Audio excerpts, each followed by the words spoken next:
네, 이와 관련해서 취재 기자와 함께 자세하게 이야기 나눠보겠습니다. 네, 이슬기 기자. 네, 현재 상황을 한번 정리해 주시죠. 네. 중동 호흡기 증후군 메르스로 인한 사망자가 2명이나 발생을 했습니다. 이 사망자들은 모두 그 보건당국의 그 관리 체계에서 방역망에서 빠져 있다가 뒤늦게 이제 통제 체계를 들어왔지만 결국 사망을 한 건데요. 이 때문에 메르스와 관련한 정부의 방역 체계에 대한 거센 비판이 나올 것으로 보입니다.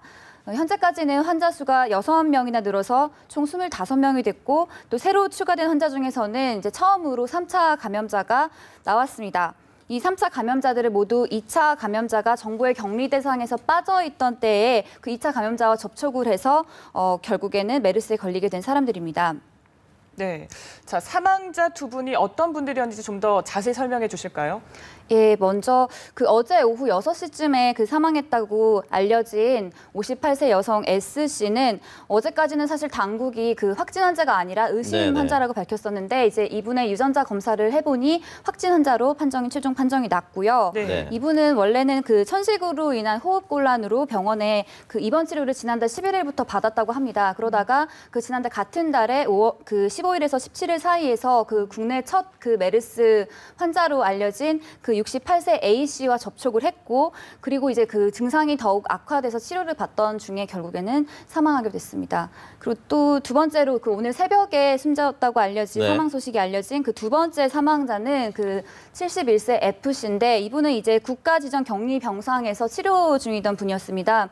이분이 이제 메르스 6번째 확진자인데요. 이분도 역시 그 지난달 15일에서 17일 사이에 그 최초 감염자인 A씨와 먼저 접촉을 했고 상태가 악화돼서 사망하게 됐습니다. 이 F씨의 경우에는 애초 그 보건당국의 자가 격리 대상에선 빠졌다가 이제 뒤늦게 확진 판정을 받아서 또 통제 체계로 들어왔던 사람입니다. 네. 그리고 이 확진 환자가 6명이 늘었고 3차 감염자도 2명이 발생했는데요. 좀 설명해 주시죠. 네, 일단은 그 메르스 환자가 6명이나 추가로 발생했고 이 중에는 아까 말씀드렸던 것처럼 메르스 사태 이후 처음으로 발생한 3차 감염자도 포함이 되어 있는데요. 이분 3차 감염자는 두 명입니다. 복지부는 그 D 병원에서 16번째 확진 환자인 P씨와 접촉한 2명을 3차 그 감염자로 보고 있는데요. 그리고 나머지 그 4명은 A씨와 그 최초 감염자인 A씨와 접촉을 한 가족과 환자 이렇게 보고 있습니다. 먼저 그 3차 감염자에 대해서 설명을 드리자면 이분들의 구체적인 신상은 그 73살 Y씨와 78살 G씨 이렇게 두 분 다 나이가 많은 분들인데요. 이분들은 그 P씨가 확진 판정을 받기 전에 머물렀던 D 병원에서 같은 병실에서 치료를 받다가 지난달 그러니까 28일에서 30일 사이에 치료를 받다가 결국에는 메르스에 이제 그 감염이 되게 됐습니다. 여기서 문제는 그 16번째 환자인 P씨 역시 그 자가 격리 대상에선 제외가 되어 있었어요. 그 제외가 되어 있는 상태에서 그 보건당국의 통제 체계에서 벗어나 있는 상태에서 P씨가 세 번째 그 3차 감염자를 이렇게 양산하게 된 상태입니다. 그리고 그 3차 감염자가 아닌 2차 감염자 4분에 대해서도 좀 자세하게 설명을 드리자면 이분들도 그 역시 마찬가지로 지난달 15일에서 17일 사이에 그 최초 감염자인 A씨와 접촉을 한 분들이고요. 신상을 조금 더 말씀을 드리자면은 그 40살 U씨, 그리고 60살 T씨, 그리고 여성분인데 59살 W씨, 그리고 여성분인데 39살 X씨입니다. 네, 지금 3차 감염자가 나왔다고 해서 참 걱정이 큰데요. 메르스 격리자가 682명으로 급증을 했습니다. 지금 1000명이 넘을 수도 있다는 우려가 나오고 있다고요? 예, 사실은 이제 어제 사망자 2분이 발생을 하고 환자도 6명이나 더 추가가 되면서 그 682명이라는 숫자는 그렇게 중요하지 않게 됐습니다. 이제 그 격리를 해야 되는 분들이 1000명 그 이상까지도 늘어날 수 있다는 그 전망이 나오고 있는데요. 이제 이렇게 되면은 사실 당국에서 그 시설에서 수용 가능한 인원이 150명 정도인데 이 1000명이 넘는 사람들을 다 어떻게 관리를 할 것인지 그리고 그 1000명 중에서 어떤 기준으로 그 시설에 격리해야 될 분과 자가 격리해야 될 분을 나눌 것인지에 대해서도 앞으로 계속 좀 논란이 있을 것으로 보입니다. 네, 좀 더 또 구체적으로 더 설명을 드리자면은 그 자가 격리 그 대상 중에서 그 61명, 그 네. 61명은 그 A 씨랑 밀접 접촉한 분들이거든요. 네. 네. 예, 그리고 A 씨는 지금 현재까지 알려진 바대로 그 많은 사람들에게 그 메르스 바이러스를 퍼뜨린 그 슈퍼 전파자로 알려져 있습니다. 네네. 그리고 반복해서 말씀드리는 것처럼 격리 대상자는 앞으로 더 늘어날 수가 있고요. 네. 또 중요한 거는 그 보건당국에 알리지 않은 채로 그 중국으로 출장을 간 그렇죠. K 씨, 그 K 씨와 접촉했던 분들은 또 지금 이 격리 대상에 포함되어 있지 않거든요. 근데 네. 앞으로 격리 대상자는 얼마든지 더 늘어날 수가 있다는 말입니다. 네. 그리고 이제 격리 대상자가 있으면 오늘 한 사망자도 이제 만성 기저질환을 갖고 중증 기저질환을 갖고 있었던 사람들인데 이런 분들은 고위험군에 속하는 거죠. 네, 그렇죠. 이제 고위험군이라고 하면은 그 50세 이상 그 중장년층 이상이면서 네. 또 뭐 당뇨 등의 만성 질환을 가지고 있는 사람들을 메르스 고위험군으로 보고 있는데요. 네. 다시 말해서 면역력이 크게 떨어져 있는 상태에서 메르스 확진 환자와 밀접하게 접촉을 하면 감염 위험이 더 크다는 겁니다. 지금 이미 그 사망하신 두 분의 경우에도 이미 만성 질환을 갖고 있는 상태, 그러니까 그 면역력이 떨어져 있는 상태에서 메르스 환자와 접촉을 하게 되어서 이제 그 상태가 더욱 악화돼서 네네. 사망하게 된 케이스거든요. 네. 그래서 전문가들은 이렇게 고위험군이 아니라면 건강한 사람이라면 메르스 바이러스와 접촉을 하더라도 변이를 일으키지 않는 한 감기처럼 지나갈 확률이 크다고 합니다. 뭐 손을 깨끗하게 씻는다든가 위생 관리를 철저하게 한다면은 그것은 충분히 감기처럼 지나갈 수 있는 문제라고 전문가들은 입을 모으고 있습니다. 고위험군이 아니라면 그렇다면 시설이 아니라 자가격리를 해도 좀 괜찮다라는 의미로 받아들여도 될까요? 네, 그렇게 받아들여도 되는 거죠. 그런데 지금 보니까요. 지난 토요일까지만 해도 격리 대상자가 129명이었는데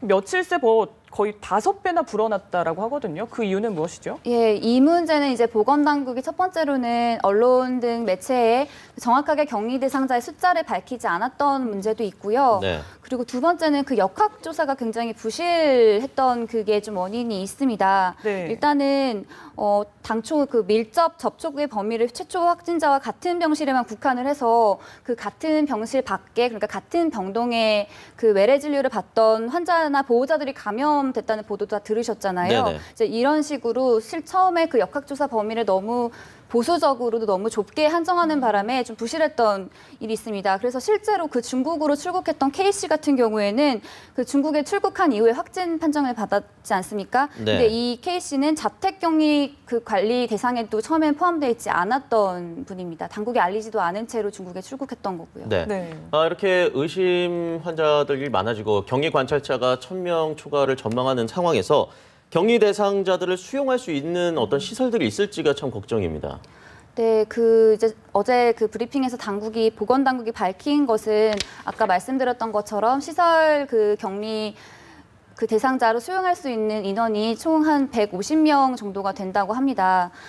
그래서 이제 산술적으로는 지금 뭐 아까 1000명 이상으로 늘어날 수 있다고 하는데 그 많은 분들을 다 수용하기가 쉽지 않을 것으로 보이고요. 또 하나는 그 이분들을 강제로 그 시설에 수용을 할 수 있는 것이 아니라 일일이 유선 전화로 전화를 드리고 그 당사자의 동의를 받아야 하는 문제이기 때문에 또 이것도 그 설득이 또 쉽지가 않을 것으로 보입니다. 네. 이 기자, 어제 복지부 브리핑에서 이 시설 격리에 동의한 환자는 4명에 불과했다고 하는데 자가 격리를 하는 방법은 어떻게 되나요?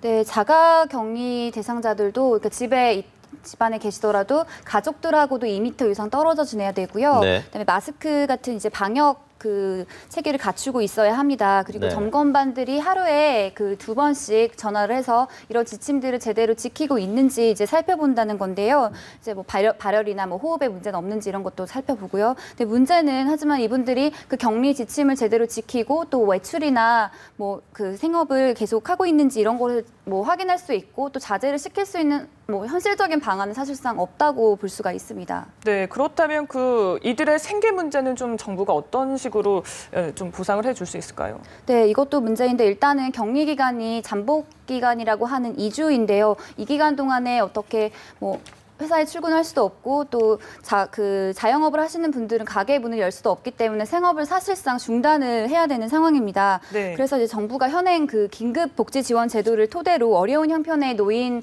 분들은 4인 가족을 기준으로 월 110만 원의 생계비를 지원하는 방안을 지금 검토 중이라고 하는데요. 네. 이 긴급 복지 지원 제도에 대해서 좀 설명을 드리자면은 가장이 사망을 하거나 실직을 하거나 아니면은 뭐 화재를 당한다든지 이런 네. 그런 좀 비상 상황에 처한 분들에게 그 신속하게 물질적인 지원을 해주는 제도입니다.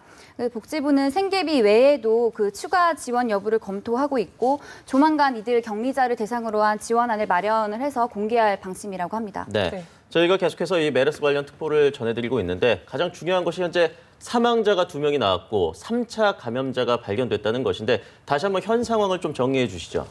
네, 아까 앞서 말씀드린 것처럼 그 사망자가 2명이나 발생을 했는데 네. 이 사망자들은 모두 그 보건당국의 방역에서는 빠져 있다가 이제 뒤늦게 통제 체계에 들어와 있는 분들입니다. 네. 그래서 이 때문에 이 메르스와 관련한 정부의 방역 체계에 대해서 거센 비판이 일 수밖에 없는 상황이 됐고요. 네. 그래서 정리를 다시 하자면은 현재까지 환자 수는 모두 6명이 늘어나서 총 25명이 됐고 새로 추가된 환자는 여기서 중요한 것이 3차 감염자가 처음으로 나왔습니다. 이 3차 감염자들은 모두 2차 감염자가 정부의 격리 대상에서 빠져 있던 때에 2차 감염자와 접촉을 해서 결국에 메르스에 걸리게 된 사람들입니다. 이 3차 감염자가 나왔다는 의미는 그러니까 지금까지 정부는 1차 최초 바이러스 유포자와만 접촉을 하지 않으면 괜찮다라고 이제 국민들을 안심시켰었는데 3차 감염자가 등장을 했기 때문에 앞으로 뭐 4차, 5차, 6차 이런 것은 의미가 없고 이게 네. 굉장히 전방위적으로 크게 확산이 될 수 있는 위험이 있다는 점에서 굉장히 지금 상태가 심각하다고 볼 수가 있습니다. 네, 사실 앞서 말씀해 주셨지만 그동안의 방역 체계가 좀 미비했다라는 그런 비판을 좀 피할 수 없을 것 같습니다. 앞으로 방역 대처법에 좀 변화가 불가피해 보이기도 하거든요. 네, 그렇습니다. 그리고 또 중요한 것은 방역뿐만이 아니라 아까 부실했던 역학조사도 좀 더 다시 철저하게 처음부터 제로베이스에서 해야 하는 네네. 부분이고요. 네. 그리고 또 하나는 지금 정부가 많은 것을 공개하지 않고 있습니다. 아. 예컨대 병원 정보 같은 것들은 이제 국민들이 전혀 모르고 있어서 네. 네. 인터넷에 소위 말해서 찌라시라고 해서 어떤 병원을 그렇죠. 그 메르스 확진자가 거쳐갔다라고 이제 잘못된 정보들이 유포되고 있는 상황인데요. 이렇게 3차 감염자가 발생을 했고 그 3차 감염자는 자신들이 모르는 사이에 병원에 아파서 병원에 진료를 받으러 갔다가 2차 네. 자기가 2차 감염자인지도 모르는 사람에게 이제 접촉을 해서 걸리게 된 것이잖아요. 그렇기 네. 때문에 지금까지라도 밝혀진 확진 환자들이 거쳐갔던 병원들에 그렇죠. 대해서 정보를 이제 정부가 공개를 하고 그렇다면 국민들이 이 병원은 좀 피해가야겠다라는 네. 생각을 할 수도 있고 국민들이 좀 더 준비나 대비를 할 수 있지 않을까 좀 그렇게 생각을 합니다. 이슬기 기자, 이 3차 감염자까지 나오면서 이 바이러스 변이에 대한 불안감도 커지고 있습니까? 네, 일단 말씀드릴 것은 3차 감염자가 나타났다고 해서 이것이 곧 지금 뭐 메르스 바이러스의 변이가 네. 나타났다라고는 볼 수가 없는데요. 네. 일단은 전문가들도 아직은 메르스 바이러스의 변이가 일어났다고는 보지 않고 있습니다. 이제 근거가 몇 가지가 있는데 일단은 변이라고 하면은 굉장히 전파 속도도 빠르고 또 지금까지는 전혀 보지 못했던 새로운 종의 출현이기 때문에 사실은 우리가 여기에 이것에 대한 정보가 없어서 대응을 할 수 있는 방안이 거의 없습니다. 그렇기 때문에 굉장히 무섭고 그야말로 이제 혼돈 상태에 빠질 수가 있는 건데요. 일단 전문가와 학계와 그다음에 정부가 아직까지 변이가 일어나지 않았다고 보는 이유는 일단은 메르스가 중동에서는 감염자 1명당 0.6에서 0.8명을 감염시켜서 전파력이 약했지만 우리나라에서는 뭐 병원처럼 좁고 밀폐된 장소에서 네. 그 바이러스의 전파력이 더 강해졌다는 겁니다. 그리고 또 두 번째는 병원에서 감염자의 침, 콧물, 그러니까 기침이나 재채기를 할 시에 나타나는 그런 침이나 콧물 등에 직접 접촉돼서 감염이 되었을 가능성이 큰 것이지 네. 공기 접촉으로 인해서 메르스 그 감염자가 무더기로 발생했다는 것은 아니라는 점이고요. 또 2차 감염자 대부분, 그러니까 지금 3차 감염자가 나온 상황이긴 하지만 2차 감염자의 대부분이 그 최초 감염자가 입원한 병원에서 그리고 그 기간도 지난달 15일에서 17일 사이에서 그 접촉을 해서 발생했다는 점도 이것이 변종 바이러스의 출현은 아니고 그 기존의 그 메르스 바이러스라고 볼 수 있다는 점을 좀 뒷받침을 한다고 볼 수가 있습니다. 네, 변이 가능성이 없다라고 정부도 밝히긴 했는데 사실 이게 믿기 어려워하시는 분들이 많은 게 그동안 정부가 뭐 확산력 높지 않다, 3차 감염 없다 이렇게 다 얘기를 했지만 사실 다 틀렸거든요.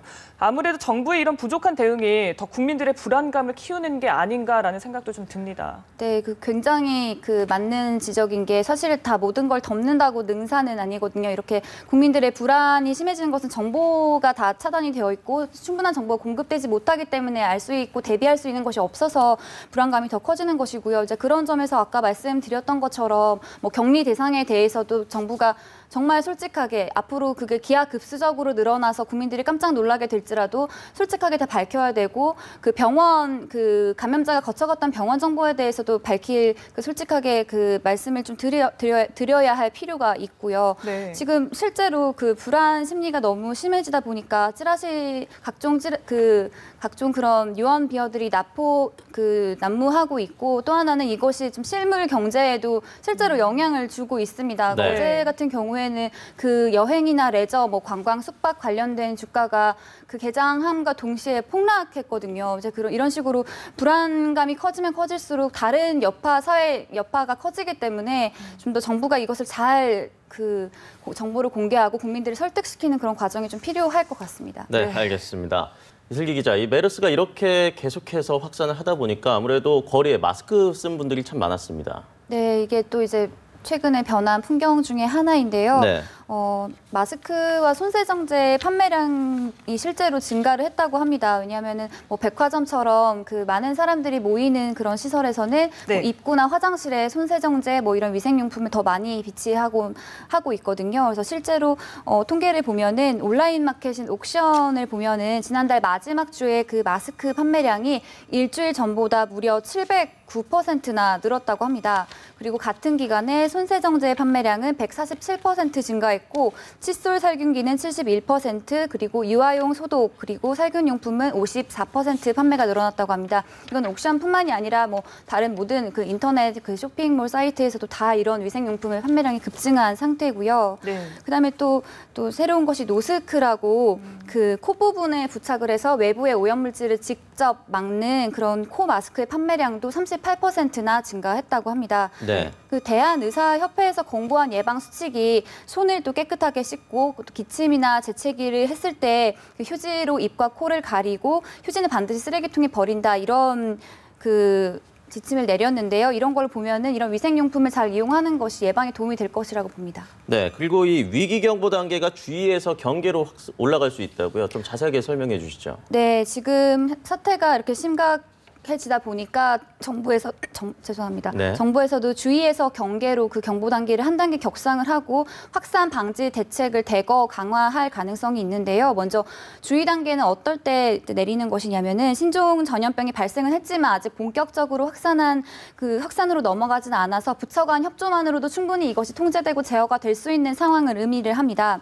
그런데 지금 상황이 메르스 3차 감염자가 일으킬 정도로 강한 전염력을 이미 보이고 있고 또 환자 중 처음으로 2명이 숨지면서 보건당국이 지금 이제 경보 수준을 격상을 해야 될지 고민해야 될 처지가 이제 된 것인데요. 네. 주의보다 높은 게 경계하고 심각이 있습니다. 네. 일단 경계는 전염병의 확산이 더 심각해져서 범부처적으로 대응을 해야 하는 그런 체제가 필요하다는 의미이고요. 네. 심각은 이건 최종 경보 수준으로 전염병이 전국적으로 유행처럼 돌아서 국가적인 총 역량을 동원을 해서 대처를 해야 되는 상황을 의미합니다.